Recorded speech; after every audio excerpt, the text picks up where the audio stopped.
Messieurs, dames, bonjour. Comme vous pouvez le constater, nous sommes chez Jungenrich, agence de Roissy Paris Nord. Vous voyez le beau poster avec tous les chariots de la gamme. Alors aujourd'hui, on va vous présenter un chariot qui vient directement de l'usine à côté de Shanghai. Donc c'est un entrée de gamme. Comme vous connaissez la marque Jungenrich, comme les gros de la manutention, ils sont à un certain prix, bien évidemment. Là, comme c'est un entrée de gamme, on aura bien sûr un prix très attractif par rapport à cette gamme-là, quoi. Donc voilà, le chariot, c'est un chariot électrique 4 roues, c'est la gamme BC 320, donc 320 à 20 comme 2000 kg de capacité. Donc vous le voyez latéralement, il a on va dire une belle gueule, en parlant un peu vulgairement. On va en faire le tour. Donc comme c'est un entrée de gamme, il n'y a pas de fioriture. Voilà, 4 roues, essieux roue directrice. Et on arrive ici au niveau de l'habitacle. Donc vous avez un beau siège baquet qui va bien maintenir le dos du cariste. Parce que vous verrez en termes de productivité, c'est excellent. Mais comme c'est un entrée de gamme, on a 3 manettes. Voilà, on n'a pas d'accoudoir, il n'y a pas de fioriture. On a 3 manettes, élévation, inclinaison, translation. Le frein à main de l'autre côté. Et puis vous verrez après, on va tourner la clé pour le display. Voilà, on a le témoin de charge batterie. On a 5 niveaux de performance qui permettra au chef d'équipe de régler le niveau du cariste. Donc débutant niveau 1 et très expérimenté niveau 5. Moi je l'ai mis au niveau 5 parce que le but de l'essai c'est d'amener la machine au maximum de ses possibilités. Comme ça on verra sa stabilité, on verra sa visibilité, le confort, etc. On passe sur le devant de la machine. Vous voyez, donc triplex. Vérin de levée libre, mais vous verrez au niveau des exercices de manipulation de charge, on n'est pas du tout gêné en termes de visibilité. On a les plaques de charge ici et on a une élévation de 4800 avec une capacité résiduelle pour une palette d'1,20 m, donc distance D 600 de 1490 kg. Voilà. Si vous souhaitez avoir accès à la batterie, on a ici un petit crochet qui nous. Alors il suffit de l'ouvrir, on va en faire le tour. Et on a la poignée qui va nous permettre d'ouvrir le capot de la batterie. Voilà.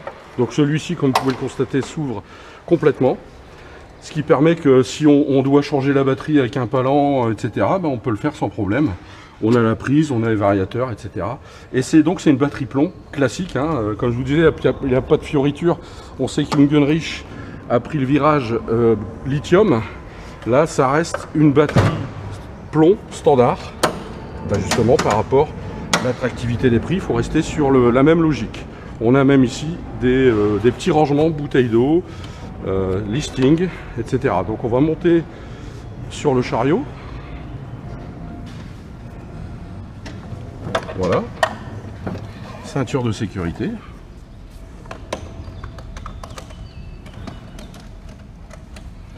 On a tourné la clé déjà. Le frein à main. Donc vous voyez, c'est vraiment du standard. Et le distributeur. Élévation. Descente, inclinaison arrière, avant. Translation droite-gauche. Et l'inverseur de marche sur la manette d'élévation qui évitera au cariste de lâcher le volant et puis tâtonner au niveau de la main gauche. L'avertisseur sonore, c'est pareil, il est sur la même manette, donc on lâche pas du tout le volant pendant la conduite. Voilà, donc là j'ai mis, comme je vous ai dit, niveau 5 pour tester la performance. Donc, regardez la vitesse. Voilà, ça va marche avant. Alors le chariot ne lève pas la patte du tout. Alors la direction, elle est très souple, mais on la sent bien. Marche arrière.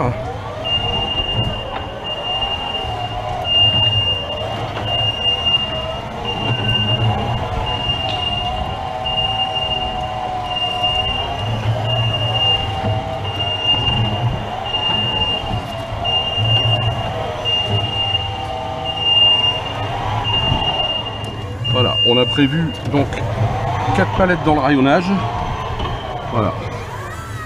On va aller en chercher une à 2 mètres.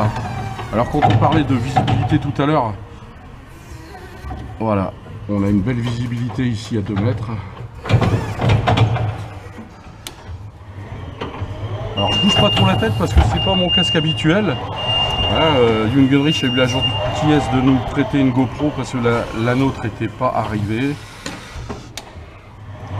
Et donc, comme elle est attachée sur ma tête avec des sangles, si je bouge trop la tête, je risque de la perdre. Donc les coups d'œil avant la marche arrière, etc., ce ne sera pas forcément respecté pour ces raisons-là. Voilà, là c'est à 4 mètres, mais la visibilité est très bien. Hein.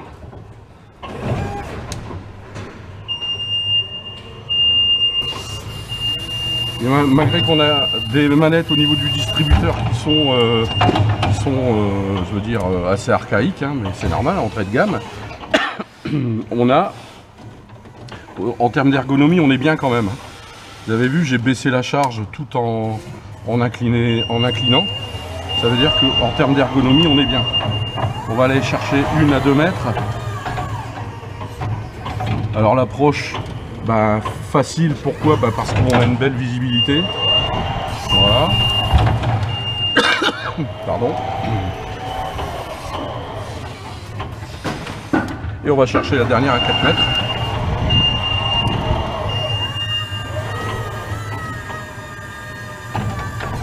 Alors en termes de productivité, le Caris qui a de l'expérience va se faire plaisir, hein, parce que ça me laisse une très bonne sensation.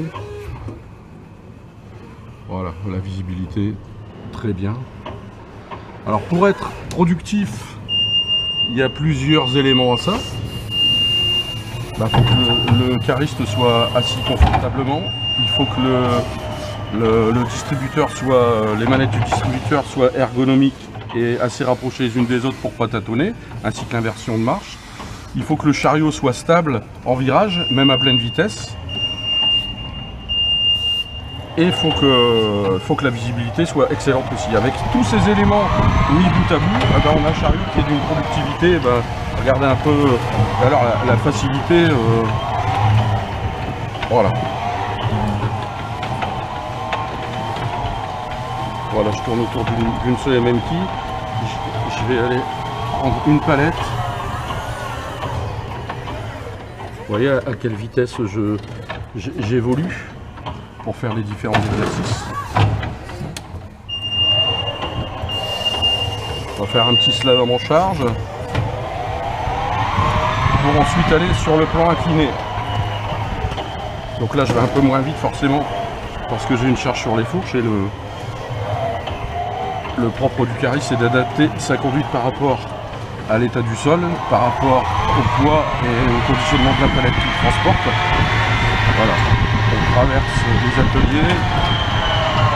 Donc plan incliné, on descend en marche arrière de façon à ce que la charge soit toujours en amont par rapport au plan incliné. Un petit coup d'avertisseur sonore. Voilà, on descend le plan incliné. Voilà, comme vous pouvez le constater, il fait très beau aujourd'hui. Je fais demi-tour sur place et je vais remonter. Donc là, pour attaquer le plan incliné, attention à la hauteur de la charge. Je vais lâcher l'accélérateur. Donc le chariot descend un petit peu, mais vraiment à petite vitesse. On redémarre sans problème, sans aucun effort. Un petit coup de klaxon. Voilà, et on va traverser l'atelier pour aller remettre les palettes à leur place dans le paletier.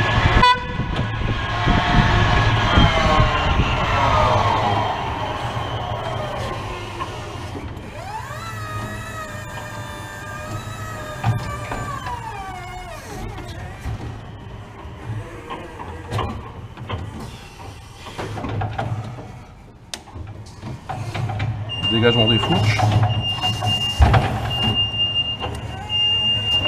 On va en chercher une. Donc vous pouvez voir que ce soit du gerbage en pile, en paletier, différentes hauteurs, circulation en ligne droite, en slalom, plan incliné. Le cariste qui veut enfin, qui veut assurer une productivité va se faire plaisir. Enfin, en plus, bon là c'est pour les besoins du film, il dure quelques minutes, mais j'ai essayé pendant pas loin d'une heure le chariot et j'ai eu aucune sensation de fatigue, que ce soit au niveau du dos, mal de dos ou autre, que ce soit au niveau de la main gauche. Alors le volant est excentré côté gauche, justement pour qu'il soit dans la continuité de l'épaule gauche. Hein, on parle toujours de TMS, et la bataille des constructeurs, c'est aussi de proposer le meilleur chariot, qui fait qu'en termes d'ergonomie, de confort et de sécurité, le cariste pourra assurer sa production sans problème, quoi. Voilà, j'ai mis la palette, dégagement des fourches.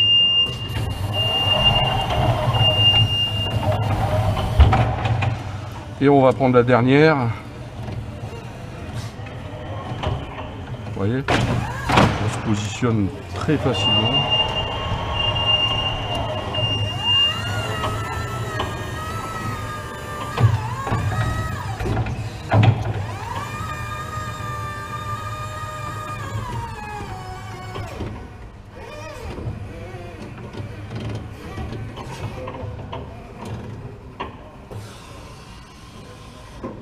Voilà, recul des fourches. Voilà. Allez, on va se faire un dernier petit slalom pour se faire plaisir. Il est tellement souple, ce chariot. Ouais.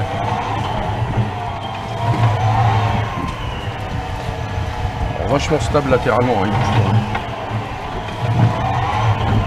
pas. Et j'ai toujours le pied au plancher. Voilà, et on va rentrer au parking.